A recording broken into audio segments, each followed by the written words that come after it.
লিপ্ত। টোটাল বিশ্ববিদ্যালয় প্রশাসন এই ছাত্র দলকে ব্যাকআপ দিচ্ছে। প্রত্যেকটি বিশ্ববিদ্যালয়ের প্রশাসন তাদের কথায় চলছে।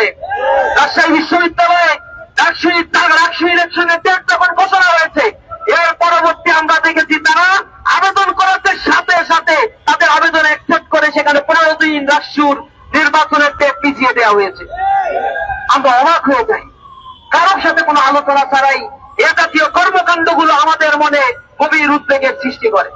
আপনারা দেখেছেন ঢাকা বিশ্ববিদ্যালয়ে ইসলামী ছাত্র শিবিরকে ঠেকানোর জন্য বামরাম এবং ছাত্রদল সবাই ঐক্যবদ্ধ একটা জোট হয়ে গিয়েছে। তারা বিশ্ববিদ্যালয় ভিসি প্রশাসন যখন আমাদের তাকে 20টা ছাত্র সংগঠন একসাথে 3 ঘন্টা মিটিং করলে 2.5 ঘন্টা 3 ঘন্টা ছিল ছাত্র শিবিরকে নিয়ে বক্তব্য রাখে। তারা ক্যাম্পাস কিভাবে ছাত্র সংগঠন পরিচালিত হবে, ক্যাম্পাসের ছাত্র রাজনীতি কিভাবে পরিচালিত হবে, সেই কথাবার্তার কোন নামগন্ধ নাই।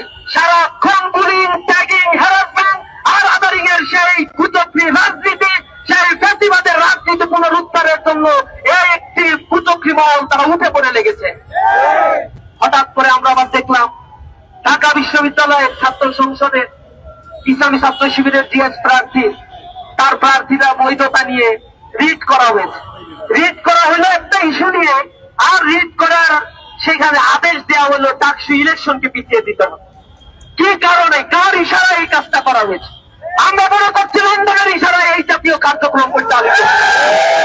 যেহেতু ঢাকা বিশ্ববিদ্যালয়ে ইলেকশন হওয়ার পেছনে নানা ধরনের ষড়যন্ত্র করে যখন তারা দেখছে আর হয় না, তখন তারা অন্য রকমের একটি চক্রান্তে বেঁধে উঠেছে। আমরা শুনেছি বিশ্ববিদ্যালয়ের প্রশাসনের সাথে লন্ডন থেকে সম্পর্ক মেনটেন করা হচ্ছে। ছাত্রদল যা করে সবকিছুর পরামর্শ লন্ডন থেকে আসে।